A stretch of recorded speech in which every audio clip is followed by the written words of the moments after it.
It looked like something out of a time traveler's nightmare. 3 state-of-the-art, all-metal Japanese Mitsubishi A5M monoplanes had just ambushed a lone Gloucester Gladiator. It was late 1939, and this fabric-covered wooden propeller biplane looked plucked straight from the skies of World War I. The Japanese pilots hit the throttle, ready for what would surely be the easiest victory in their careers. There was just one little problem. Inside the Gladiator sat Arthur Chin, the first American ace of World War II. Despite his deft maneuvers, Chin's sluggish Gladiator could do little to evade the fire from 3 synchronized enemy warplanes. The A5M spewed lethal bursts of 7.7mm fire, peppering the biplane. You could hear the unmistakable sound of his fighter being torn apart by enemy bullets. The armor plate Chin had scavenged from a Russian fighter was the only thing keeping him alive. The A5Ms drew closer to finish the job, and Chin saw his chance. The American pilot violently banked to the right into the path of the leading A5M, bracing to ram it out of the sky. If he was going down today, he would not do it alone. A series of synchronized explosions tore through the South Manchuria Railway near Mukdenin on September 18, 1931, an event that would shake China to its core. Back in the States, a young Arthur Chin read the newspapers in shock. He knew this event meant one thing alone: an invasion of China. Japan, owner of the targeted infrastructure, did as expected and immediately called foul play, using the event to justify launching a massive attack with tens of thousands of troops to take control of the northern Chinese region, which it had been eyeing for decades. The entire Chinese-American community knew the attack had been a false flag operation designed to jumpstart the Empire of the Rising Sun's quest to become a modern Asian superpower. They feared the carnage to come. It was the worst possible scenario. After the fall of the Qing dynasty, China was a broken nation, fragmented into countless chiefdoms run by warring warlords. Its shattered and obsolete forces had no way of halting the advance of the modern Japanese army. If nothing was done, China would disappear. Arthur Chin knew this. In desperation, Chinese leaders looked outward, hoping to bolster their troops, especially their small, inexperienced air forces. The Saving China by Aviation initiative was born. The scheme sought to inspire Chinese nationals and sympathizers living in other parts of the world to train as aviators and return to defend their homeland in its hour of need. It was precisely this call for aid that Chin answered. He was a charming and popular teen whose looks were described by friends and family as movie star-like. A natural and confident leader, Chin was certain greatness awaited him in the sky. Born in Portland, Oregon, to Chinese parents, Chin felt an unbreakable bond to his ancestral home, and he and thousands of other Chinese-American young men were determined to join the fight. At the time, the U.S. military was not officially interested in interceding in the overseas conflict, so these fervent would-be pilots had to find a way to pay for their pilot training, an almost impossible endeavor amid the Great Depression. Fortunately, the local Chinese community was so invested in China's plight that they financed Chin and his comrades' incursion into the Al Greenwood Flying School in Portland. The path to enlisting in the Chinese Air Force and joining the fight against the Japanese invasion seemed clear. After grueling years of training and finally earning his wings, Chin eagerly contacted the Chinese embassy to seek his enlistment, but he was met with a slap in the face. They didn't want him. China needed foreign pilots, but reserved the right to refuse anyone it pleased.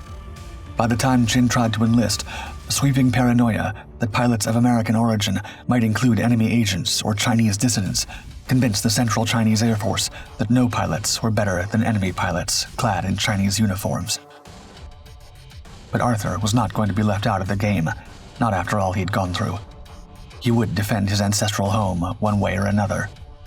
Soon, he and other Chinese Americans devised a clever workaround for the Chinese Air Force ban, using the shattered Chinese military structure to their advantage. He had been prohibited from joining the Republic of China's Air Force by the nationalist government. Still, a fragmented China meant that Chiang Kai-shek's Air Force, while the largest, was not the only one fighting the Japanese. there were plenty of independent Chinese factions building their own air squadrons. Inspired by his Cantonese ancestry, Qin arranged to enlist in the Canton Air Corps of Guangdong, the most significant force of the Chinese independent factions. However, the conditions for these pilots were far from what Qin had expected, to say the least. After traveling to China to enlist and reaching Gen Lim, the leader of the Canton Air Force, Qin learned his salary would be $25 a month, a far cry from the $500 a month enlisted US pilots would be making just a few years later. He would mainly be flying obsolete biplanes, as that was the only thing Britain and the US were willing to part with at a time of rapid rearmament. Adding insult to injury, Lim also told Qin he would have to buy his own uniforms and gear. The American pilot, who believed he would be received as a savior, felt insulted, so he turned back and began to walk away. Gen Lim smiled and called to him, quote, "What do you want to do? Go back to America to be a laundryman?" 5 minutes later, Qin was enlisted. By 1936, an abrupt warlord uprising against Chiang Kai-shek's rule shifted the playing field, and the Canton Air Force wound up joining the Republic of China's Air Force after the instigators were suppressed. Qin was precisely where he wanted. It didn't take long for the brass to notice Qin's determination and extraordinary flying skills. He was selected, along with a small group of other remarkable pilots, to undergo advanced training in Germany under the recently formed but already legendary Luftwaffe. At the iconic Lager Lechfeld aircraft in Bavaria, Qin learned some of the world's most aggressive and revolutionary dogfighting tactics from experienced German aviators. In 1937, Japan stopped all pretenses and launched its long-planned invasion of China. In a brutal thrust southward from Manchuria, a modern, highly trained army tore through Beijing, Shanghai, and Nanjing, which many historians consider the true beginning of World War II. Qin, an American trained by the Luftwaffe, was about to clash against one of the most powerful armed forces in the world, flying a biplane. The technological gap in aviation technology during the late 1930s was staggering. Qin was flying the Curtiss Hawk II, an export model of the US Navy's F-11C2, a fabric-covered biplane with a fixed landing gear and a wooden propeller, closer to World War I technology than any of the iconic warbirds that would dash through the skies of Europe in just a couple of years. In contrast, the Imperial Japanese Navy was leading its invasion of China through its Mitsubishi G3M bomber and A5M fighter, cutting-edge, all-metal warplanes with retractable landing gear, and new-generation engines for unmatched speeds. Qin's first combat really put a finger in the wound of the technology gap. Aboard his Hawk II, he intercepted a group of Japanese G3M bombers. But this encounter was nothing like a fighter versus bomber clash should be. Qin's personal friend, Raymond Chung, recalled that by the time the American pilot was within firing range, his low speed made him almost a stationary target for the bomber's gunners. Qin fired short bursts while nimbly swaying from side to side. Finally, a well-placed burst gave him his first victory, remarkably against a much more capable aircraft. Soon after, China was able to acquire 36 Gladiator Mark I's from Britain. The Gladiator was only a slight improvement over the Hawk II. Quicker, armed with 4 machine guns instead of 2, and featuring an enclosed cockpit. However, it was still a fabric-covered biplane with fixed landing gear and a massive 2-bladed wooden propeller. It lacked the armor and self-sealing fuel tanks that would define World War II aviation. Nevertheless, the faster plane really potentialized Qin's flying prowess. In May 1939, he shot down a Nakajima E-8N floatplane, and by June, he was already a captain and put in charge of the 28th Squadron.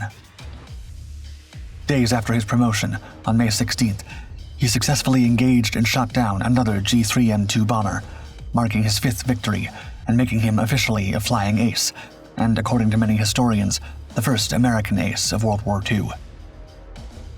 A few months later, his ground crew recovered the armor plates from a broken Soviet-made fighter plane. Qin immediately asked for them to be mounted on his Gladiator. But the very next day, Qin's luck ran out. 3 A5M4s ambushed him. Not only were they much faster and better armed, but the trio also had the element of surprise on their side.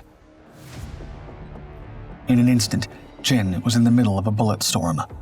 The fabric skin of his Gladiator was being torn into pieces before his eyes as the Japanese fighters made one pass after another. He could hear the clinking of the bullets ricocheting off the armored plates he had installed the day before, the only thing keeping him alive. He desperately scrambled to position himself for a counterattack when it all went south. Chin lost partial control of his aircraft. It was over, and he would meet his fate in the next few seconds. But experience and pride kicked in. If he was going down, he would take one of these advanced fighters with him. He timed his turn just right as the leading enemy swooped in for the coup de grace. In the words of Claire Lee Chennault, advisor to the Chinese Air Force, Chin, quote, deliberately rammed the Jap leader as he came in for the kill. Both planes burst into flame. Engulfed in flames, both planes twirled down from the sky, leaving an ominous black column of swirling smoke and debris. Miraculously, Chin was able to bail out and make it to the ground with only minor burns and injuries. The daring American aviator immediately directed the salvage efforts of his own plane and retrieved his precious machine guns. That night, he asked his commander, quote, "Sir, can I have another plane for my machine gun?" In the following months, Chin took down another fighter and a bomber, totaling an impressive 8 enemy warplanes shot down. Yet, if he'd made a deal with the devil to attain his incredible flying skills, on December 27, 1939, the devil came to collect his due. While leading a warplane formation on a raid against a Japanese military facility off Kunlun Pass, Chin's squadron was abruptly intercepted. A fierce air battle ensued. The handicaps of the aging biplanes became painfully apparent as they began to fall one by one, while only managing to take down 2 Japanese fighters. Then it happened. A burst of enemy fire ripped through the fuel tank of Chin's Gladiator, swallowing the warplane in flames. Unable to eject and clinging to life, the intrepid American pilot shepherded his now fireball of a warplane back to base while burning alive. He managed to land on an isolated airfield with his last burst of strength. Chinese soldiers rushed to rescue him from the burning wreck, but he had suffered countless third-degree burns. To make matters worse, the decadent conditions the Chinese army faced meant Chin wasn't able to receive proper medical treatment for 3 days. A savage infection took hold, bringing him within an inch of his life. Yet he had done his duty. 3 Chinese bombers he was escorting made it through and successfully accomplished the raid. With the military post gone, the Chinese forces reclaimed Kunlun Pass. Nevertheless, for Chin, the nightmare was far from over. Fighting for his life, Chin was taken to a home in the vicinity of Liuqiu Airfield. There, his wife Ava and young children joined him so he could be nursed back to health. 2 days after arriving, the air raid sirens wailed. Ava rushed her children to the raid shelter and then ran back to get her utterly immobilized husband. As Ava crossed the door, running in a frenzy, the bombs fell all around them, shattering the wooden buildings into countless shards. As their home collapsed before them, all Ava could do was throw herself on top of Chin in a desperate attempt to shield him from the destruction. Ava was torn apart by shrapnel and lost her life, saving Chin. He would later recall, quote, "I held her body to mine until help came."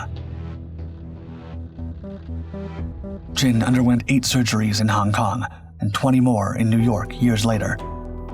But despite the best medical efforts possible in the 1940s, Chin would live the rest of his life heavily deformed and unable to feel the skin on his face. His movie star looks were forever lost. He would eventually return to the sky as a logistics pilot with the China National Aviation Corporation during the final stages of the Sino-Japanese War. While not in direct combat, flying over the dreaded hump in the Himalayas was just as dangerous. The route was even called the Aluminum Trail after the dozens of airplane wrecks along the path. After his service, he went on to lead a quiet life, hiding his face from the public. In China, he became a national icon and even had comics drawn about his exploits. In the US, however, he remained widely unknown, with very few people realizing this burned postal worker hiding in the warehouse was the first flying ace of World War II.